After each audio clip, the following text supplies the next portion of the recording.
Merci beaucoup. Donc, bonjour à toutes et à tous. Merci d'avoir pris le temps de nous rejoindre aujourd'hui sur cette présentation. Aujourd'hui, on va parler de la sécurité préemptive, d'accord? Hop. Donc, je me présente, je suis Bilal Chiri, je suis Solution Architect chez Infoblox. Nous sommes éditeurs qui s'occupent du réseau et de la sécurité. Donc, on a une solution de sécurité préemptive. Justement, on va parler de la sécurité préemptive aujourd'hui. Donc, je vais commencer par une petite anecdote que j'ai eue il y a quelques années. Vous vous rappelez qu'il y a quelques années, la cybersécurité, notamment la sécurité endpoint, se reposait en fait sur l'antivirus classique qui fait des scans, qui cherche des signatures et à partir de ces signatures-là, il va décider si la payload est malveillante ou pas. D'accord? Et à ce moment-là, il y a eu pas mal d'acteurs de cybermenaces qui sont devenus de plus en plus innovants. Et donc, le fait de s'appuyer sur la signature n'a plus d'effet en fait. Et donc, du coup, on a entendu parler des solutions de sécurité qui s'appuient sur la télémétrie, donc l'EDR, le Next Gen AV, etc., etc. Et à ce moment-là, moi, j'étais en fait solution architect chez un éditeur qui fait de la cybersécurité endpoint. Et je faisais une démo à un client, d'accord? Et on a pris un ransomware qui s'appelle Loki, très connu. On l'a détonné avec la solution legacy qui s'appuie sur le H. Elle l'a détecté. Pareil, on a fait la même chose avec l'antivirus, le Next-Gen AV, donc l'EDR. Il a été détecté. Et après, qu'est-ce qu'on a fait? On a changé le hash, d'accord? Le nouveau, donc l'EDR, il l'a détecté, alors que l'antivirus classique, il ne l'a pas détecté parce qu'il s'appuie sur la signature. C'était ça, en fait, le but de la démo, pour montrer que le client, que la sécurité qui se base sur la signature ne marche plus. Il faut passer par un modèle qui est plus évolutif. D'accord? Et devinez, c'était quoi la question du client? Comment je fais des scans? Eh bien, on ne fait plus de scans, d'accord? On va analyser les TTP, le comportement de la payload, les processus, l'injection de code, etc., etc. Mais aujourd'hui, ça a évolué, d'accord? C'est plus le cas aujourd'hui de s'appuyer sur les TTP parce que tout simplement, avec l'intelligence artificielle, les attaques sont devenues non seulement plus sophistiquées, d'accord, mais plus rapides, d'accord? Et donc là, je vais commencer par la temporalité d'une attaque.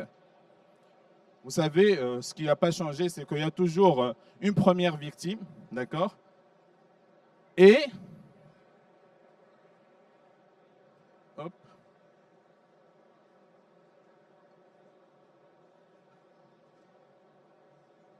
et donc là, la moyenne de breakout, qui sait ce que c'est le breakout time en fait?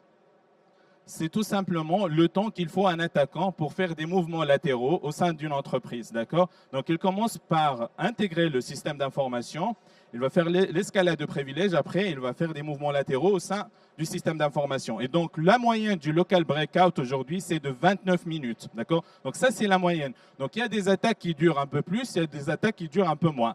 À votre avis, quelle est l'attaque, en fait, la plus rapide en 2025? Devinez, devinez. Quelques minutes, peut-être? Combien? Combien? 3 minutes? Un peu moins? Moins? Oui, oui. 27 secondes. 27 secondes, l'attaque enregistrée l'année dernière, c'était l'attaque la plus rapide. Donc l'attaque qui a fait qu'un adversaire, il pénètre, il fait des mouvements latéraux en 27 minutes. D'accord? Les équipes de cybersécurité, ils ont 30 minutes pour faire la réponse, 4 heures pour faire la détection et le containment, et 4 heures pour faire la réponse. Donc vous voyez, on est sur des dimensions un peu exceptionnelles, et en moyenne, c'est 11 jours pour faire la réponse. Donc aujourd'hui, tout a changé, d'accord?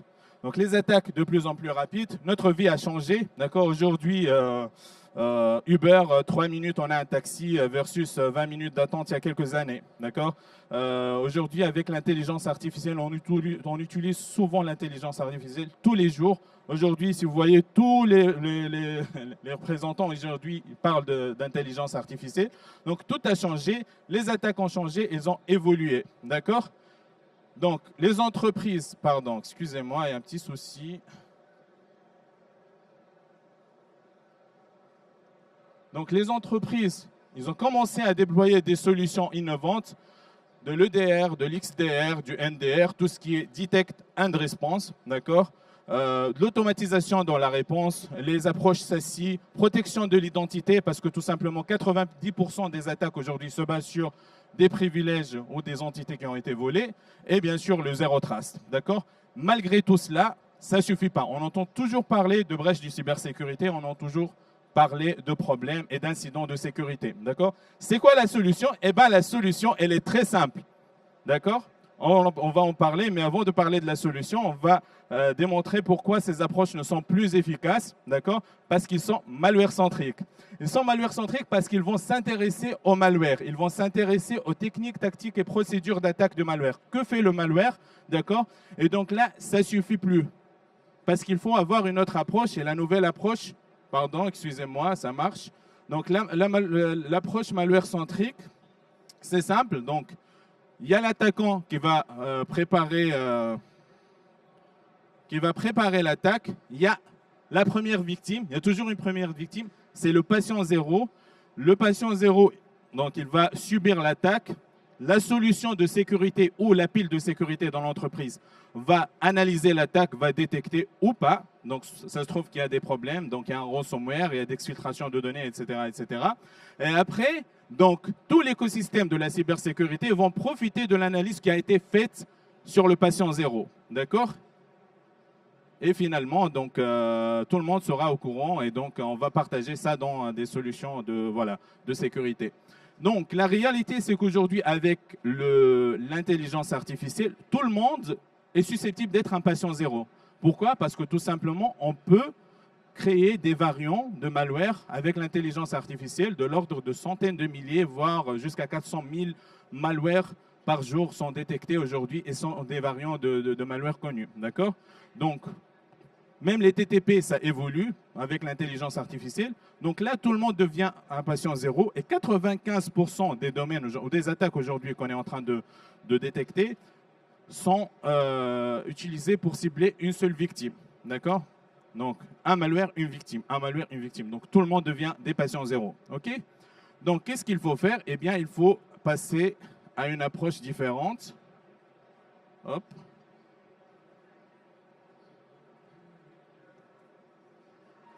Il faut oublier le malware, d'accord? Il faut vraiment changer d'approche, d'accord? Et si seulement il n'y a pas de brèche, il n'y a pas de rémédiation. C'est simple, parce que la meilleure attaque qu'on va détecter, c'est l'attaque qu'on ne va pas subir. Donc, on va vraiment changer là de mindset, d'approche. On change d'approche malware-centrique à une approche qui s'appuie sur la plateforme, d'accord? Et c'est exactement ce que c'est le Preemptive Security. C'est Gartner qui le définit, ok? C'est 3 piliers. Donc, la predictive analysis, donc avoir une threat intel prédictive, d'accord? On n'est plus dans une approche, je prends le malware, je l'analyse, je détecte des IOC, après je partage en CTI. Non, maintenant il faut commencer par l'IOC, donc commencer par la plateforme qui délivre le malware et dire que cette plateforme va être utilisée pour délivrer tel ou tel malware. Donc, il faut que l'approche aujourd'hui soit non seulement malware-centrique, mais aussi plateforme-centrique. Donc, il faut s'appuyer, il faut s'intéresser à la plateforme qui délivre l'attaque. La plateforme qui délivre l'attaque, c'est comme on va... Si par exemple, l'analogie qu'on peut prendre ici, c'est qu'on a un cartel de drogue, voilà. Donc, au lieu de s'intéresser au petit dealer qui est dans le quartier, eh ben, on va s'intéresser à la grosse tête, d'accord, pour écarter tout le cartel. Et c'est ce qu'on fait exactement. Et chez Infoblox, en fait, on détecte ces plateformes qui délivrent les malwares, ce qu'on appelle chez nous les TDS, les Traffic Distribution Systems. Un exemple de ces acteurs, c'est Prolific Puma. Prolific Puma, c'est un acteur de la cybersécurité, c'est un acteur de la cybermenace, en fait, mais qui ne délivre pas des malwares, en fait, qui met à disposition des infrastructures pour que les attaquants utilisent ces infrastructures-là pour délivrer des malwares, tout type de malware, tout type d'attaque. D'accord? Cet acteur-là, par exemple, il a 75 000 noms de domaines enregistrés sur Internet. D'accord? Ces 75 000 domaines sont utilisés pour tout type d'attaque. D'accord? Ils sont actifs depuis mai 2023 et on les voit chez 55% de nos clients. D'accord? Donc, ils s'appuient en fait sur des noms de données DNS, mais aussi sur ce qu'on appelle les links, les liens raccourcis, en fait, les short links. Ok? Donc, on va les confondre avec des bit.ly ou l'autre, j'ai oublié son nom, mais on va les confondre très facilement avec des bit.ly. Ok?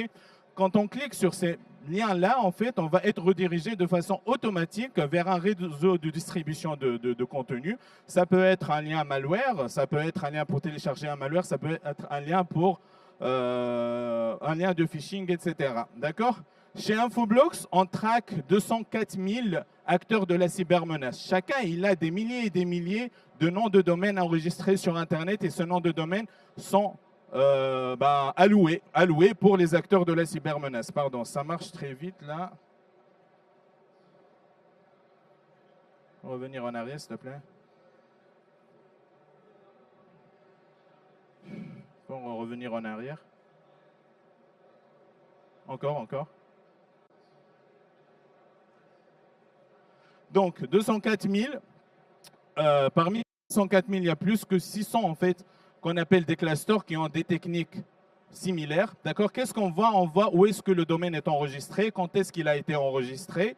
On voit aussi des TTP autour du domaine, le name server, les liens avec les autres domaines, les adresses IP utilisées dans ce domaine-là. Donc, on se focalise vraiment sur l'infrastructure et comment en fait ces domaines sont liés les uns aux autres, ok, pour détecter que c'est une plateforme en fait qui est utilisée pour faire des attaques. Donc là, on est vraiment dans une approche proactive, d'accord? Donc, on va bloquer tout simplement la plateforme, peu importe l'usage malveillant de cette plateforme-là. Et donc, ça nous permet d'être à l'abri des attaques. Donc, on est dans une approche vraiment préemptive. Et tout simplement, si je reprends aujourd'hui l'écosystème de la cybersécurité, donc on a tout ce qui est après le zero day. Donc, il y a l'attaque, le malware connu, etc., les hashes. Donc, c'est tout ce qui est SASE, Next-Gen Firewall, les proxy web, etc. Après, il y a le zero day. Quand il y a un zero day, il faut s'appuyer sur son EDR, sur son XDR, sur son NDR, etc. pour détecter, parce qu'ils ont la capacité de le faire. Mais il y a aussi ce qu'on appelle,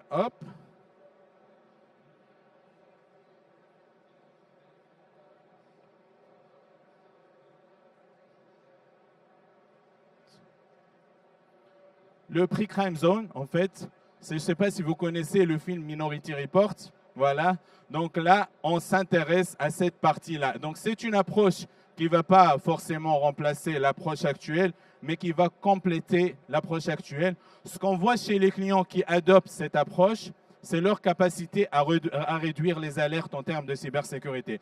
Parce qu'on est sur un blocage au niveau de DNS. Donc, il n'y a plus besoin d'avoir des alertes, donc, il n'y a plus besoin de faire de la rémédiation, etc. parce qu'on bloque au niveau du DNS. Le DNS est un point de contrôle très intéressant, surtout dans les domaines, dans les milieux industriels, donc tout ce qui est OT et IoT, sur les environnements hybrides et multi-cloud. Tous les assets utilisent le DNS. Donc, c'est un protocole qui est clé, d'accord, qui est utilisé partout et peu importe le système d'information. Donc, c'est un point de contrôle qui nous permet aujourd'hui de prévenir des attaques à l'avance. Et en moyenne, chez Infoblox, on détecte les attaques 68 jours à l'avance. D'accord?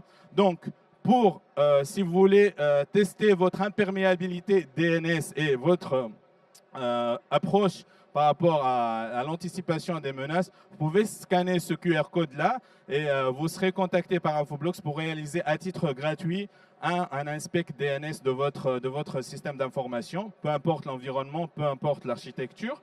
Et bien sûr, n'hésitez pas à nous rejoindre sur le stand D32 si vous voulez plus de détails. Donc D32, il y a aussi une Garmin Fenix 8 à gagner. Donc il y a un tombola. N'hésitez pas à passer nous voir par la suite. On est là aujourd'hui et demain.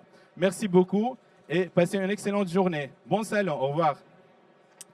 Merci beaucoup, Monsieur Chéry.